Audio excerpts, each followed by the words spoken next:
The planet Valaris 9 was once a world of light and beauty. Tall silver towers touched the clouds, and golden gardens bloomed across the capital city. The people called their world the Jewel of the Stars, but that was long ago before the Great War. Now the planet lay silent, covered in dust and ash. Among the broken halls of the royal palace lived the last surviving member of the Valerian royal line, Princess Sarah Helen Valaris. She had not spoken to anyone in years. Once, she was admired across the stars for her grace, her kindness, and her shining violet eyes. But the war had taken everything. When an explosion ripped through the palace during the final battle, she was caught in the fire. The blast had left her face and part of her body burned and disfigured. The healers did what they could, but her reflection was no longer what it once was.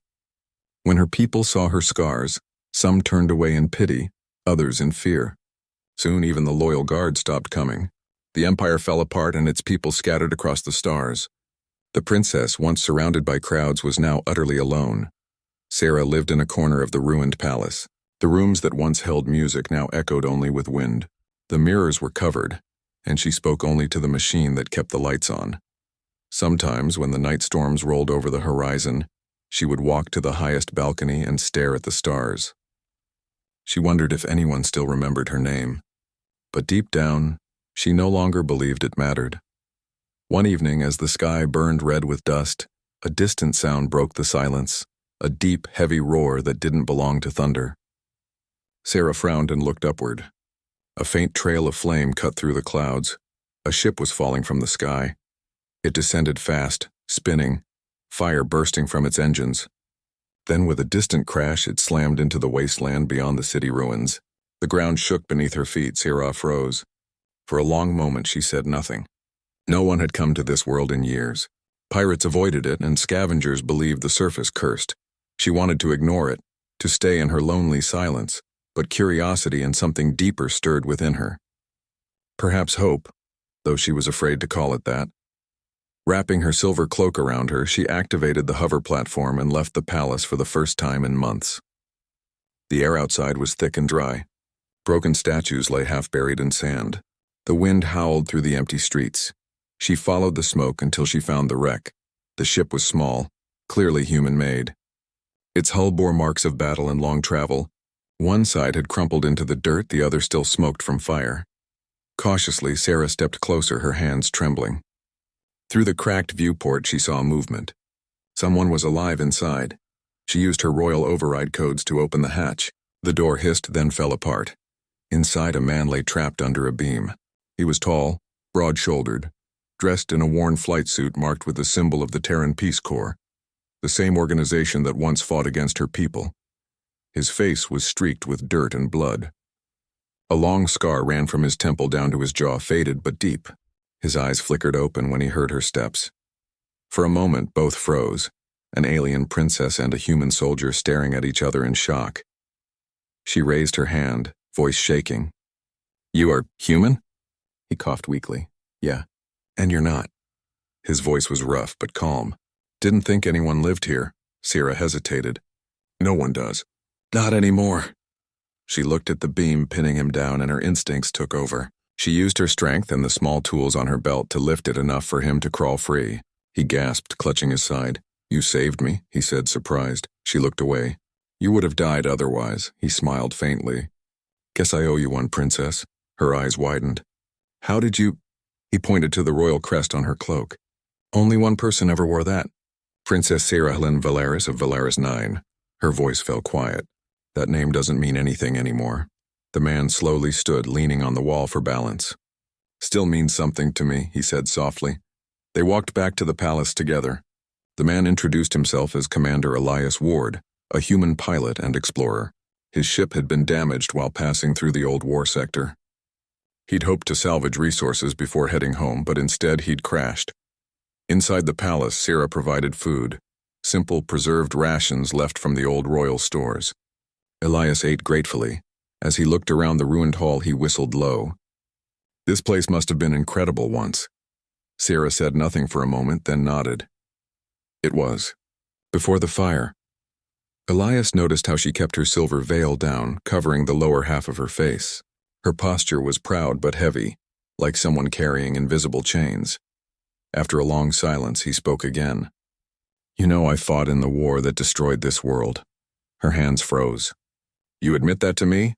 "I do," he said quietly. "But I was young then. I didn't understand what we were doing. I've seen enough since to regret a lot of it." Sarah studied him carefully. There was pain in his eyes, real pain. She realized his scar wasn't just from battle. It was a memory, carved into his skin like hers. She asked softly, "Why did you come here, human?" He smiled faintly. "Honestly, I was running, trying to find something worth fixing." Sarah's eyes drifted across the shattered marble floor. "Then you came to the wrong place." Elias shook his head. "I don't think so. Broken things can be fixed." She looked at him again, confused by his calm tone. Humans were known for their stubbornness, but not for kindness. That night, as the two sat near a faintly glowing energy lamp, Elias told stories of Earth, how humans rebuilt cities destroyed by war, how they refused to give up, how people scarred and hurt still found ways to smile. Sarah listened in silence. She had never heard such words before. Her people used to believe scars were marks of weakness, of imperfection, yet this human spoke of them as signs of strength. When the power flickered, Sarah's veil shifted slightly, revealing the side of her face. Elias saw the burn marks, the uneven skin, the deep scar near her jaw. She gasped and turned away instantly.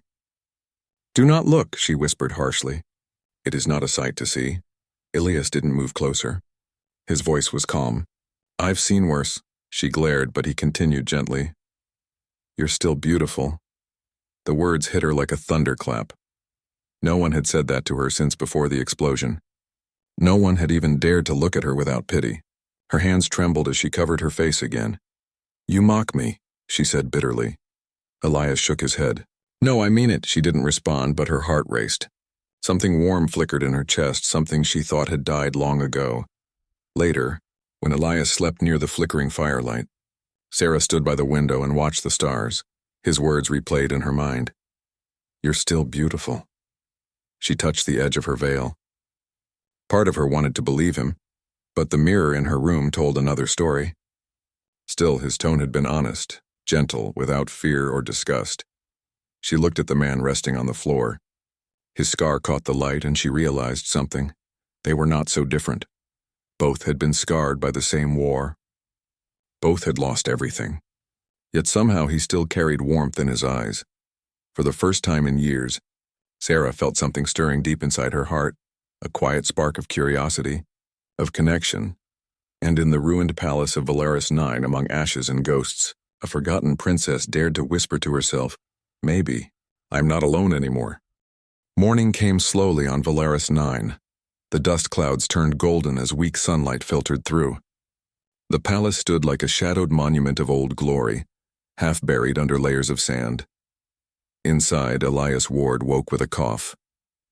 The air was heavy and his ribs still ached from the crash. He blinked, then noticed a tall figure standing near the balcony. Princess Siralin stood there, her silver veil shining faintly in the light. She was staring at the horizon where the twin suns were rising.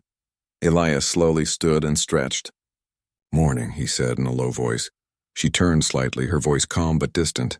"You humans greet even the wasteland as if it's a gift." Elias gave a small smile. "Every morning means you survived another night. On Earth, that's reason enough to smile." Sarah didn't reply, but her head tilted slightly as if she was thinking about his words. He looked around. The palace walls were cracked and covered with dust. The great pillars had fallen and vines grew between the stones, but even in ruin the place carried a strange beauty. "You lived here alone all this time?" Elias asked softly. "Yes," she said. "After the war my people left. They said this world was cursed. Perhaps they were right." Elias frowned. "You're still here. So maybe it's not cursed, just forgotten." Sarah turned her eyes toward him. "Why are you not afraid of me, human? You know who I am, what my people did." Elias shrugged. "You didn't start that war. I fought soldiers, not you." She was silent again, her gaze lowering to the floor. For years she had lived in guilt, believing she had no right to speak of peace. Yet this scarred human looked at her as if she was more than her past. They spent the next few days repairing parts of the palace. Elias needed shelter until his ship's systems could recharge. Sarah showed him where the old power conduits were buried. Together they brought light back to several dark corridors. Elias was impressed by the alien technology. "You people really knew how to build," he said while fixing a terminal. "Half this stuff still works after decades." Sarah smiled faintly. "My ancestors designed things to last forever. They never imagined forever would feel so long." She guided him to the main generator hall, a vast chamber with glass panels and strange crystal coils. Dust covered everything. Elias studied the setup. "We can reroute power from here to the upper palace. It'll take some effort." "I can help," Sarah said quietly. He looked at her hands, delicate yet steady. "You sure?" She nodded. "I am not as fragile as I look." They worked side by side. Elias used tools from his survival kit, while Sarah handled the ancient energy codes. The silence between them wasn't uncomfortable, it was peaceful. Once, when their hands brushed over the same wire, Sarah froze. Elias didn't pull away. He just nodded gently, as if telling her it was okay. Later, they shared a meal in the old throne hall. Sarah sat where her mother once ruled. The ceiling above was half gone, and stars could be seen through it even during the day. Elias broke the silence. "You said your people believed this world was cursed. Why?" She looked up. "Because of me." Elias frowned. "You?" "When the palace exploded during the last battle, they believed it was punishment. They said I brought shame to the royal bloodline. My injuries, my face, they called it a bad omen." Elias's hands clenched. "That's nonsense," she gave a weak smile. "Maybe, but when they left, no one said goodbye. I thought perhaps they were right. Maybe I was meant to stay here alone." Elias shook his head firmly. "No one deserves that." Sarah turned to look at him. "You speak as if you understand." "I do," he said quietly. "After the war, I lost my crew. I spent years trying to forget what I'd seen. The scar on my face? I used to think it made me less human. Now, I see it as a reminder that I survived." She studied him carefully. "You carry pain like a crown." He chuckled softly. "That makes two of us, princess." For a moment, the old title didn't sound painful. It sounded like respect. Days turned into weeks. Slowly, the palace began to live again. Power flowed through some of the old halls. Soft lights glowed where darkness once ruled. Sarah showed Elias the gardens, now covered in ash but still holding faint green under the soil. "They used to be filled with music," she whispered. "Children played here. My mother would sit under the blue trees." Elias crouched and touched the ground. "The roots are still alive. With some water they might grow again." Her eyes brightened slightly. "You think so?" "I know so," he said, grinning. "Life's stubborn. Just needs a chance." For the first time in years, Sarah smiled. It was small and uncertain, but it reached her eyes. One evening, as they worked by the generator, a sudden noise echoed from deep in the corridor. A metallic sound, sharp and distant. Sarah stiffened. That was not from the palace. Elias grabbed his sidearm and moved quietly toward the sound. They followed it through the long hallways until they reached the outer gate. There on the sand outside, a small scavenger probe hovered, scanning the ruins. Elias cursed softly. "Looks like someone's been tracking the crash signal." Sarah's face went pale. "If they find you, they will find me. The remnants of my people. They do not forgive." Elias turned to her. "Then we shut that thing down before it calls friends." Working together, they lured the probe closer, then overloaded its system using the palace's defense circuit. It exploded with a flash of light and fell silent. Elias sighed. "That'll buy us some time, but they'll know something's alive here." Sarah looked toward the dark horizon. "They will come." Elias met her eyes. "Then we'll be ready." Something in his calm voice gave her courage. For years, she had hidden from everyone, believing she was powerless. Now, standing beside this human, she felt something she hadn't felt in a long time. Strength. That night, they rested in the main hall where the stars shone through the broken ceiling. The wind carried soft echoes through the ruins. Sarah broke the silence. "Why did you say I was beautiful?" Elias turned his head slightly. "Because you are," she frowned. "You saw my face. You saw what the fire did. I did," he said simply. "But I also saw the woman who faced the fire and still stands. Scars don't take beauty away. They just show where you've been brave." Her breath caught. "Humans think like that?" He smiled faintly. "Some do. The good ones try to." She looked away. hiding the warmth on her face. "I do not know what I am supposed to feel." "You don't have to know," he said softly. "Just feel it." For a long moment they said nothing. The silence between them was not empty this time. It was gentle, like a soft wind through broken glass. The next morning, Elias worked outside repairing the communication dish from his ship. Sarah watched him from the balcony. His movements were steady, confident. She realized he wasn't like the soldiers she remembered. He didn't destroy for glory. He rebuilt. When he came back inside covered in dust, she asked, "Why help me? You could leave when your ship is fixed." He wiped his hands. "Maybe I don't want to. Maybe this place deserves another chance. Maybe you do." Her heart beat faster. "You speak as if you believe in destiny." He laughed softly. "No, I believe in choices." Sarah looked out at the wasteland, then back at him. For the first time, she wondered if destiny had sent him here after all. As the sun set behind the dunes, the palace lights flickered fully on for the first time in decades. The glow spread across the marble walls, filling the hall with warmth. Elias looked around, amazed. "You did it, Princess." Sarah turned to him with a soft smile. "We did it." Their eyes met, his scar catching the light, her veil shimmering softly. For a heartbeat, they both forgot the ruins around them. In the middle of a dead world, two broken souls had brought life back to a palace. And without realizing it, they had begun to heal each other. The suns of Velaris 9 rose behind the cracked towers, spreading dull orange light across the ruined city. The palace, once silent and lifeless, now showed signs of movement. Lights hummed softly in the main hall, and the echo of footsteps replaced the endless quiet. For the first time in decades, Princess Siralin no longer lived in complete loneliness. And for the first time since the war, Commander Elias Ward had found something worth fighting for again. They worked together every day. Elias repaired communication modules and engines from his crashed ship, while Sarah helped reconnect the palace's energy grid.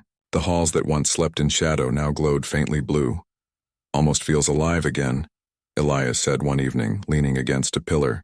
"You've got a good home here." Sarah looked around. "It was my prison for years, but now it feels different." "Maybe that's because you're not alone anymore," Elias replied with a small smile. She lowered her gaze, unsure how to answer. His words felt warm but strange. Her heart, long frozen by pain, now beat faster when he spoke like that. One day, as they worked in the throne room, Sarah noticed Elias studying the mural behind her. It showed the royal family, her mother, father, and a younger version of herself. Before the fire, before the scars, Elias looked at the image, then back at her. "You look happier there," he said softly. "I was," she replied, "before the explosion. Before everything ended," he nodded. "You know, I used to be a soldier. I saw my friends die in battle. After the war, I thought I could forget it all if I just kept flying. But the memories followed me wherever I went." Sarah's voice softened. "So you ran from them?" "Yeah," he admitted. "Until my ship crashed here." She tilted her head. "Do you believe it was an accident?" Elias chuckled quietly. "If it wasn't, the universe has a strange sense of humor." That made Sarah smile, and Elias noticed it. A real gentle smile that reached her eyes. He didn't say anything, but in that moment he realized that maybe fate had meant for him to crash here after all. Later that night, Sarah explored the old archives. She found a crystal tablet still working, showing old reports from the last days of the war. She read about the final attack, the day her palace was struck by a human missile. Her chest tightened. The memories came flooding back, the explosion, the fire, the screams of her people. The moment she looked into a mirror and saw what was left of her face. She turned off the tablet quickly and stood still, trembling. Then she heard Elias's voice from behind her. "Sarah?" She turned sharply, hiding the tablet. "It's nothing," but he saw the look in her eyes. "You remembered, didn't you?" She hesitated, then nodded. "That day, I lost everything. My people, my family, my reflection, and when I tried to rule again, they called me cursed. So I stopped trying." Elias took a slow breath. "I'm sorry. I wish I could take that pain away." "You cannot," she said bitterly. "No one can." He looked at her steadily. "Maybe not, but I can help you carry it." Sarah stared at him, confused by his kindness. No one had ever said something like that to her. Slowly, she turned her face away, her voice trembling. "Why would you do that for me?" Because I know what it's like to live with ghosts, he answered softly. But ghosts fade when someone stands beside you. She didn't respond, but her eyes glistened in the faint blue light. The next day, while Elias worked outside the palace checking his ship's antenna, a distant rumble echoed across the dunes. He looked up and saw several shapes moving in the distance, hovercrafts kicking up sand. Visitors, he muttered grimly. He rushed back to the palace. Sarah, we've got company. She ran to the balcony and froze. Her sharp Valerian eyes recognized the insignia on the approaching crafts. Valerian scavengers, remnants of her own species. They are from the Dominion, she whispered. They collect relics from old worlds and kill anyone they find who might challenge them. Elias frowned. So they're not here to help. No, she said. They will see me as a disgrace. To them, I am a symbol of their shame. Elias loaded his blaster calmly. Then we'll make sure they regret coming. Sarah stared at him. You would fight for me? He looked back. I already am. The scavenger ships landed near the palace gates. Armed Valerian soldiers stepped out, their armor covered in dust. One of them, a tall alien with golden armor, shouted through a voice amplifier, Princess Sarah Len Valaris. By order of the Valerian Dominion, you are to surrender yourself. Sarah's heart pounded. She could almost hear the voices of her old court calling her cursed. But then she looked at Elias, his calm eyes, his scar, his steady stance. She drew a deep breath. No, she said firmly. Not again, Elias grinned. That's the spirit. The palace still had old defense systems buried beneath its floors. Sarah guided Elias to the control panel, and together they activated the shields. When the scavengers tried to break through the gates, blue energy flashed, throwing them back. Elias took position on the balcony and fired warning shots, his aim sharp and precise. The aliens returned fire, their plasma bolts hitting the walls. Dust filled the air. In the chaos, Sarah stood at the console, using her royal codes to reactivate drones hidden in the palace towers. They came to life with a mechanical roar, flying out to defend their princess. Not bad, Elias shouted over the noise. You were born for command. Her lips curved in a faint smile. I was born to protect my people, even if they forgot me.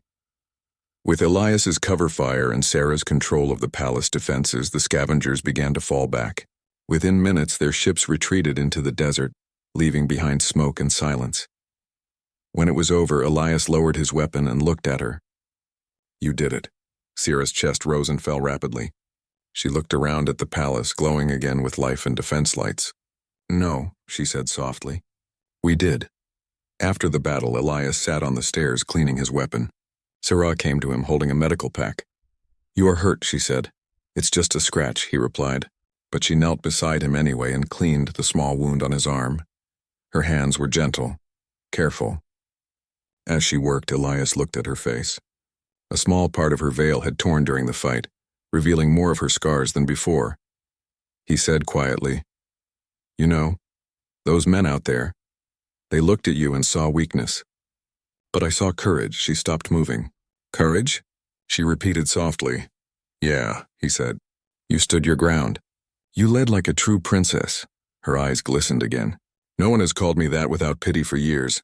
He smiled faintly. Then maybe it's time someone did. For a long moment, neither spoke. The sound of wind filled the air between them. Sarah looked at his scar, then touched her own through the veil. Perhaps our scars are not curses, she whispered. Perhaps they are stories. Elias nodded. Stories of survival. As the night fell, they stood together on the balcony overlooking the desert. The stars above burned brighter than ever. Sarah broke the silence. They will come again. The Dominion will not stop until they take what's left of Valaris 9. Elias crossed his arms. Then we'll be ready. You would stay? She asked quietly. Even when it is not your fight? Elias looked at her with steady eyes. It is now. Sarah turned her gaze to the stars. Once she had believed she would die alone under this sky. Now, standing beside this scarred human, she felt the faintest spark of hope. She whispered almost to herself, Perhaps the stars sent you for a reason. Elias chuckled. Maybe they did, or maybe I just got lucky. For the first time in her long, lonely life, Sarah laughed, softly, honestly. The sound echoed through the broken palace, like a melody waking from a long sleep. And as the winds of Valaris 9 carried that laughter into the night, both the princess and the human began to realize something neither had felt in years. They were no longer broken. They were healing. The nights on Valaris 9 were cold and quiet, but the palace no longer felt empty. The glow of repaired lights filled the corridors, and the hum of machinery echoed faintly through the halls. Sarahlen and Elias had begun to settle into a routine.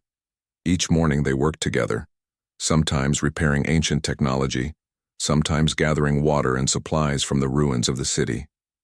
The shared tasks created a rhythm between them, and with each passing day, the princess discovered something she had long forgotten: the comfort of trust.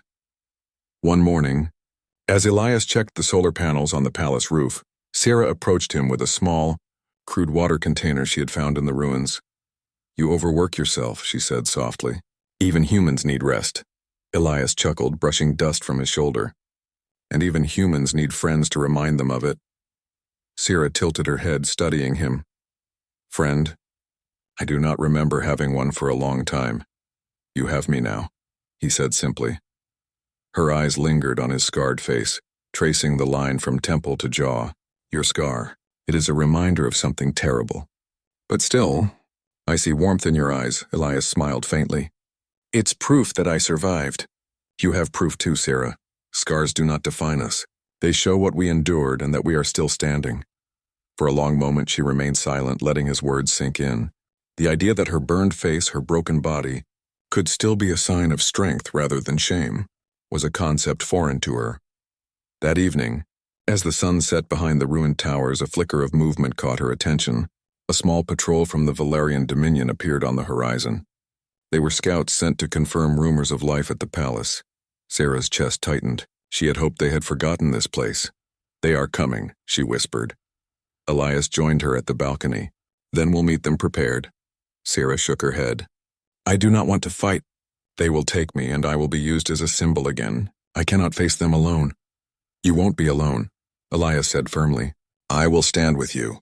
Every step. Every choice. You do not face them by yourself." Her hands trembled as she met his gaze. In those words, she felt something new. Courage. A fire she had thought long extinguished. The scouts landed near the palace gates.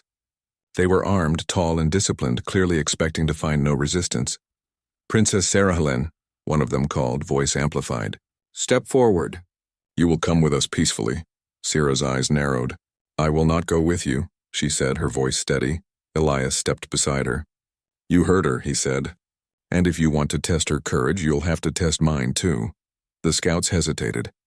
They had not expected resistance from a broken princess and a lone human. Sarah moved to the control panel beneath the balcony.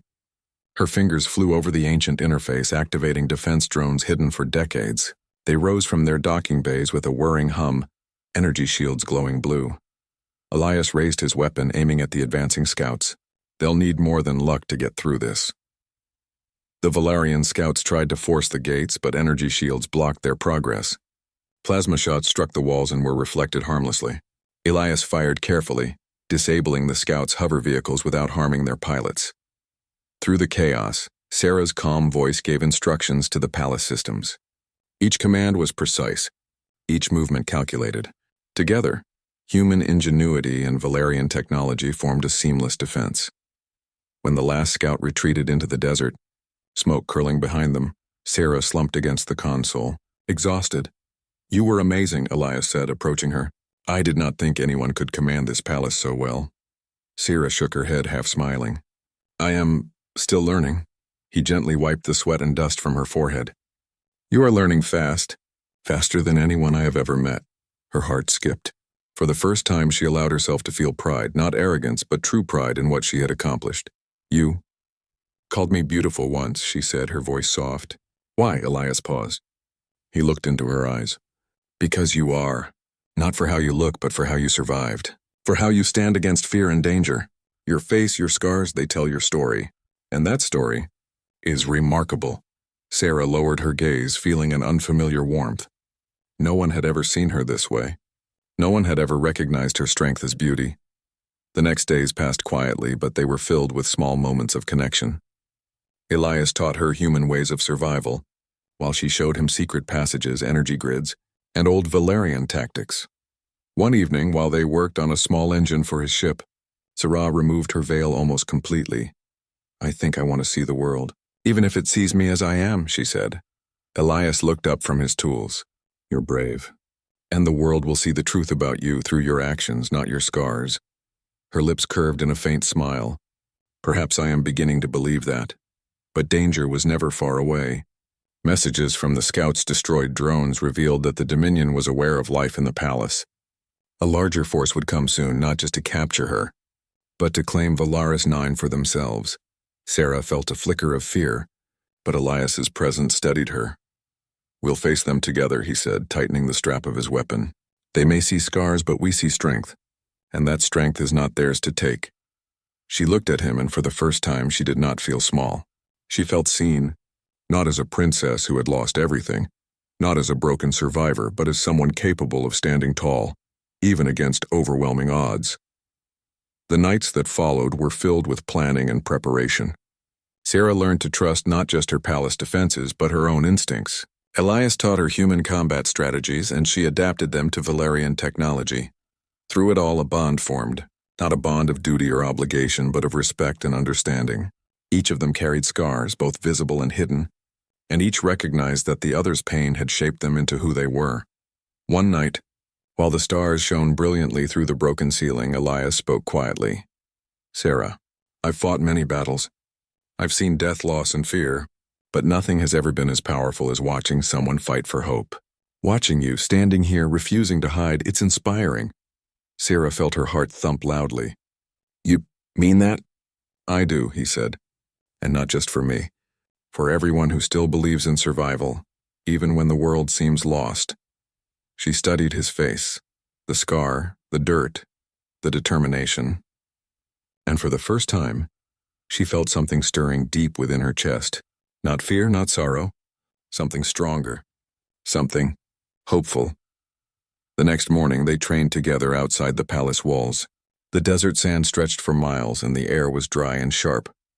Sarah moved with grace and precision, adapting her old royal combat skills to Elias's tactics. "You're fast," he said, dodging her attack. "And smart. That's why you survived," she laughed softly. "I had to survive." "You make it look effortless," he said, smiling. For a moment, the two stood silently, watching the distant horizon. The sun rose behind them, painting the sands gold. In that quiet, the princess realized that her fear was slowly fading. She no longer felt like a forgotten ghost. She felt alive. By evening, the palace hummed with energy once again. The defenses were ready. The Scouts' report had arrived. Soon a larger force would come. But Sarah no longer felt powerless. She had learned to trust herself, and she had Elias by her side. As they stood together on the balcony, looking out over the desert, Sarah whispered, almost to herself, "Maybe this fire inside me never died. Maybe it was waiting for someone to call it alive again." Elias turned to her, eyes steady and warm. "It is alive, and it will burn brighter than anything they send against us." She looked at him, and for the first time in many years, she removed her veil completely. I will not hide anymore," she said, her voice steady and full of quiet strength. Elias smiled. "Good, because the world deserves to see you, just as you are." And under the twin suns of Valaris 9, the scarred human and the disfigured princess stood together, ready to face the storm that was coming. Together, they were stronger than either could have imagined. The desert dawn was quiet, but the air carried tension. On the horizon, dust clouds announced the approach of the Valerian Dominion's main force. Hovercrafts glinted in the rising suns, and soldiers lined up behind energy shields. Sarah and Valaris stood on the palace balcony, her silver cloak fluttering. She had removed her veil entirely, showing her scars without shame. Beside her, Commander Elias Ward loaded his weapon, his scarred face calm and steady. "This is it," Sarah said softly. "They come for me. For the palace. For the world they believe they own." Elias turned to her. "And they'll find they're mistaken. You are not alone. You've never been alone while I stand here." Her chest tightened. For decades, she had lived believing that she was powerless. Now, with a human by her side, she felt strength she had never known. The Dominion forces advanced, firing energy pulses at the palace walls. The shields held firm, humming with power. Sarah and Elias moved through the control chambers, activating drones and defense turrets. Every motion was practiced, every command precise. The first wave of soldiers tried to breach the outer walls. Drones swooped from above, disabling their hovercrafts. Plasma blasts deflected harmlessly off energy barriers. Elias took position on a balcony, covering the main gate. His aim was precise, every shot sending the attackers back. "Princess, the drones are holding," he called over the hum of engines. "Your command is making a difference." Sarah's violet eyes glinted with determination. "We fight for more than ourselves. We fight for this world, for its future." The battle raged for hours. The Dominion underestimated the strength of the palace defenses and the cleverness of its defenders. Sarah's knowledge of Valerian technology combined with Elias's human ingenuity proved a deadly combination. At one point, a squad of elite soldiers broke through a side gate. Sarah and Elias confronted them in the courtyard. The alien soldiers were tall, armored, and fierce, but Sarah moved with agility and confidence, directing energy turrets to block their advance. Elias fought at her side, covering her when enemies came too close. "You are amazing," Elias said in the midst of battle. "Where did all this strength come from?" Sarah smiled faintly even as plasma blasts streaked past. "It was always here. I only needed someone to remind me." Elias glanced at her. "Then remind me more often." Her eyes softened, but there was no time for sentiment. Together they pushed back the attackers, forcing them to retreat toward their remaining crafts. As the Dominion forces fled, Sarah accessed the palace communication array. With Elias's help, she sent a message across the desert, a signal of resistance, of survival. "This will reach the scattered worlds," Elias said. "They'll know Valeris 9 is still alive. That you are alive." She looked at him, her heart racing. "I never thought I'd see the day. That the world would know I am not broken." "You're not broken," he said, stepping closer. "Not to me. Not to anyone who truly sees you." Her chest tightened, but this time it was not from fear. It was hope, growing stronger with every word he spoke. After the battle, the palace was quiet again. The dust hung in the air, and faint smoke rose from disabled machines and scattered debris. Yet inside, life felt renewed. Sarah walked through the corridors, touching the walls, remembering the echoes of laughter and music that once filled them. She had lived alone for years, but now, for the first time, the halls felt like home again. Elias joined her, carrying a tray of simple rations. "We need to eat," he said. "Even heroes need food," she laughed softly. "Even princesses." They ate quietly, side by side. Words were not necessary. After so long, shared silence carried more meaning than speech. Days passed, and Sarah and Elias began to rebuild not only the palace but the surrounding city. The plants in the garden slowly returned to life. Solar panels and energy conduits hummed steadily. Birds long gone began to return, drawn by the sounds of life. Through it all, Sarah discovered something she had never expected. Joy. Simple, quiet joy. To see life flourish again, to hear laughter, to feel the warmth of trust and friendship. It was a treasure she had long thought lost. Elias watched her quietly one afternoon. "You've changed this place," he said. Sarah looked at the young green shoots sprouting from blackened soil. "No, we changed it," she replied. "Together." He smiled, and for a moment the world outside faded. Two survivors, scarred by life and war, found comfort and strength in each other. One evening, Sarah led Elias to the highest tower of the palace. Below, the city stretched in shadows and light, alive again. Above, stars shone brightly. "Do you see them?" she asked. "The stars?" Elias nodded. "They're beautiful." "They always were," she said softly. "I just could not see them when I was alone." He placed a hand on her shoulder. "Now you can, and you're not alone anymore." For the first time, Sarah allowed herself to believe it. The weight of decades of shame, fear, and isolation began to lift. The scars on her body, once a mark of pain and loss, became symbols of survival. "You called me beautiful once," she said quietly, turning to him. "And I think I finally understand what you meant." "I meant it," Elias said, steady and sincere. "And I always will." Her violet eyes glistened. "Then perhaps I can be proud. Not in spite of my scars, but because of them." The weeks that followed brought peace to the palace, though vigilance remained. Scouts from distant planets reported the palace alive, a beacon of hope in a galaxy that had largely forgotten Valeris 9. Sarah began to leave the palace more often, exploring the desert with Elias. She discovered hidden caves, ancient ruins, and rivers that had once nourished her people. Everywhere she went, she felt the quiet thrill of life returning. And everywhere Elias went, he stood beside her, not as a protector, but as a partner. Together, they rebuilt not just the palace, but a vision for the future. They would gather allies, restore life to Valeris 9, and ensure that the horrors of the past would not repeat. One night, as the twin moons rose over the dunes, Elias and Sarah stood on the balcony looking out over the city.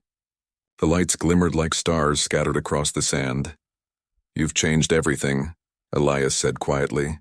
"Valeris 9, its people, its hope, all of it because you refused to give up." Sarah's lips curved in a soft smile. "No, we did it together. You reminded me that even in the darkness someone can see light." He looked at her, his eyes unwavering, "And I will always see it. You are beautiful, Sarah. Not just for your face or title, but for your courage, your mind, your heart." She reached out, touching his scarred cheek gently. "And you have shown me what it means to survive and to live again." They stood together in silence, letting the moment stretch into eternity. The scars on their bodies no longer marked weakness. They were proof of endurance, of survival, of life reclaimed.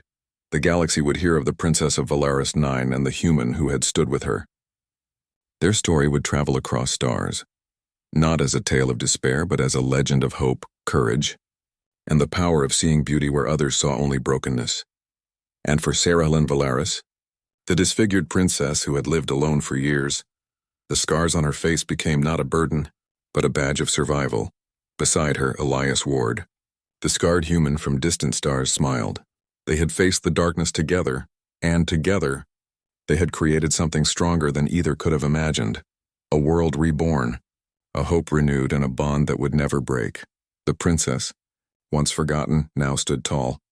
She was alive, strong, and undeniably beautiful. And in that moment, the galaxy knew. The last Valerian princess would not fade into shadow. She had risen,